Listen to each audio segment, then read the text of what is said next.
Good evening, visitors. Welcome to the Australian War Memorial's Last Post ceremony. My name is Jenny Halpin, and joining us today from the Australian Army is Warrant Officer Class 1, Jamie Smith. This evening, we warmly welcome Flight Lieutenant Richard Caesar Thwaites, retired, representing the Air Force Association.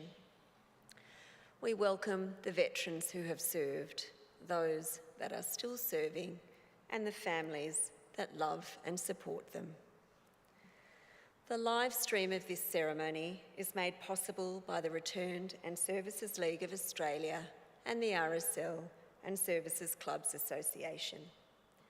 We welcome members who are watching the broadcast of this ceremony across Australia. During this evening's ceremony, wreaths will be laid at the base of the pool of reflection by visitors to the memorial, students on behalf of Elora Peter Ten State School from Elora, Queensland, and Wyndham City Council Youth Group. Now, if you are able, may I please invite you to stand and join in singing the National Anthem.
If you require a seat, please be seated.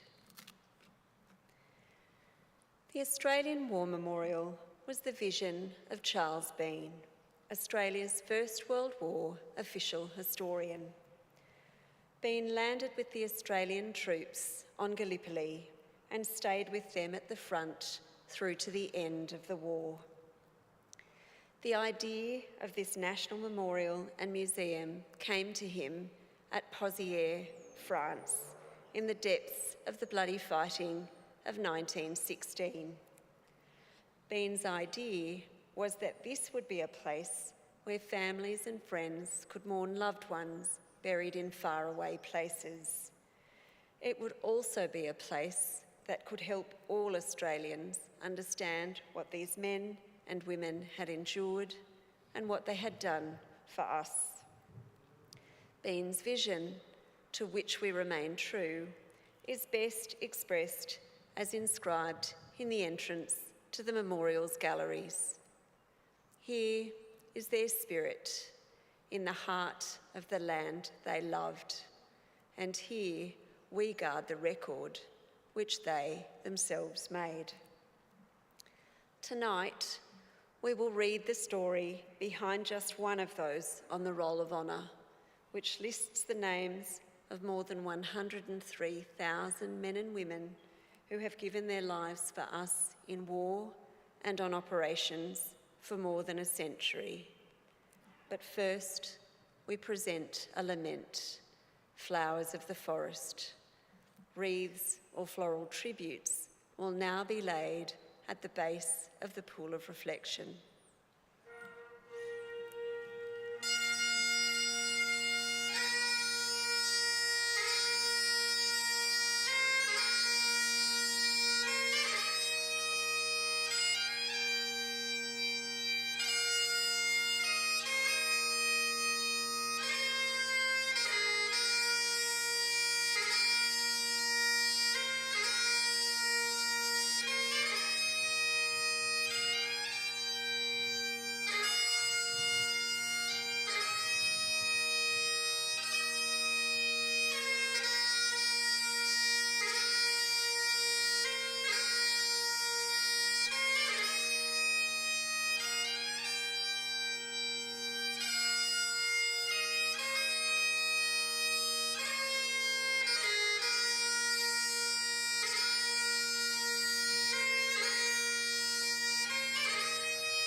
Today we remember and pay tribute to Pilot Officer Raymond Gavin Crisford.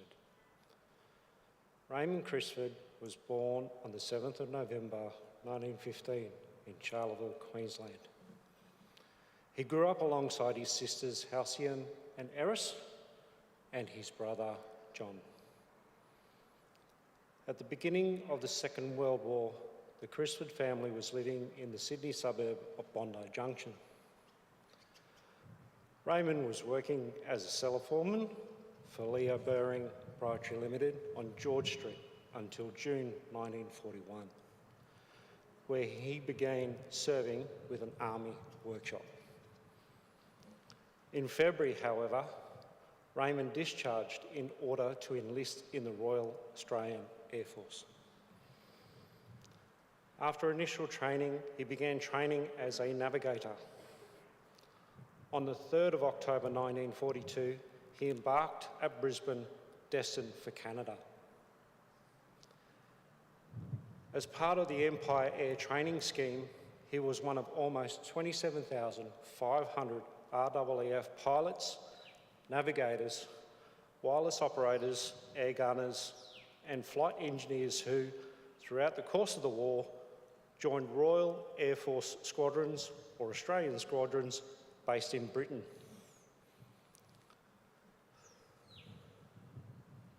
Arriving in Canada in late October, he attended Aerial Observer School in Edmonton before embarking for the United Kingdom in May 1943. Raymond continued training in England, and while there he met Gladys Stone, who he married on the 11th of August 1943. He later fathered a child with Marjorie Horsfeld, a member of the Women's Auxiliary Air Force based in East Anglia. Raymond Crisford joined No. 62 Operational Training Unit in October of 1943. Part of Fighter Command and based in Northumberland, this unit trained observers, radio operators, and in the air intercept role. In December, Crisford transferred to No. 51 Operational Training Unit based at Cranfield, where he trained as a member of a night fighting crew in a de Havilland Mosquito, a twin-engine, shoulder-winged, multi-role combat aircraft. In April of 1944, Pilot Officer Raymond Crisford transferred to No. 157 Squadron, a Royal Air Force night fighter unit based out of RAF Swannington in Norfolk. On the 15th of March 1945, Crisford was aboard Mosquito MM650, which took off at 7:30 p.m, detailed to escort bombers to their target at Lutzendorf in Germany. Nothing was heard from the aircraft after takeoff, and it failed to return to base. It was later discovered that the aircraft had crashed about 50 kilometres northwest of Koblenz. The aircraft's pilot, Bruce Miller, and Raymond Crisford both died. Their bodies were buried by the Germans in a local cemetery, but were later reinterred in Rheinberg War Cemetery, where they remain today. Raymond Crisford was 29 years old.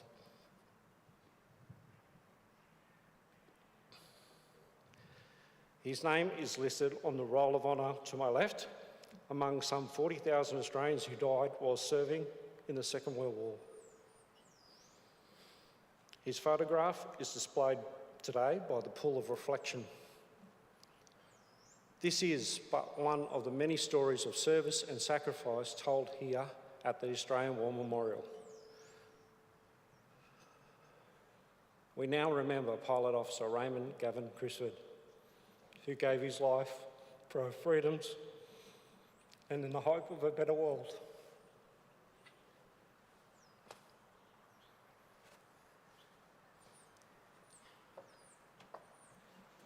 Please stand for the reading of the Ode and the sounding of the last poem. post.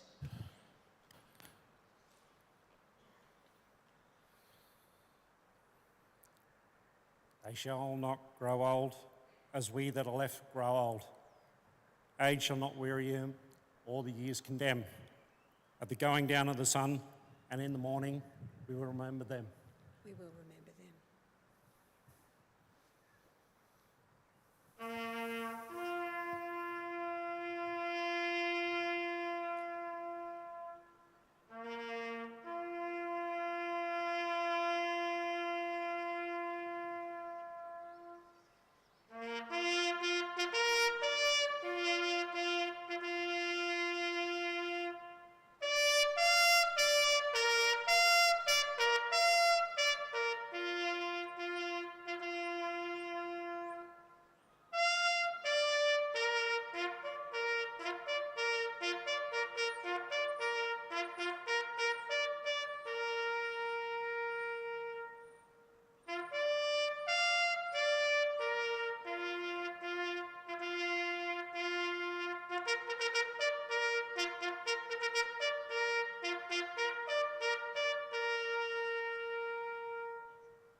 Lest we forget. Lest we forget.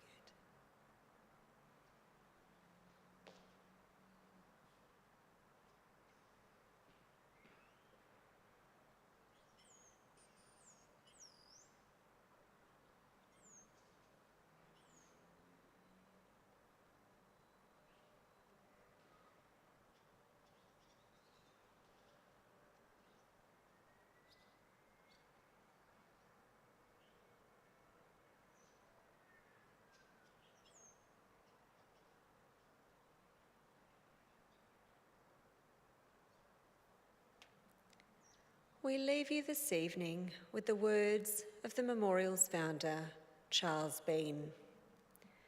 Many a man lying out there at Pozieres or in the low scrub at Gallipoli, with his poor, tired senses barely working through the fever of his brain, has thought in his last moments, well, it's over, but in Australia, they'll be proud of this. Ladies and gentlemen, girls and boys, that concludes the last post ceremony. On behalf of our director, staff and volunteers, thank you for visiting the Australian War Memorial today and for your continued support during the memorial's development project. We wish you all a very pleasant evening.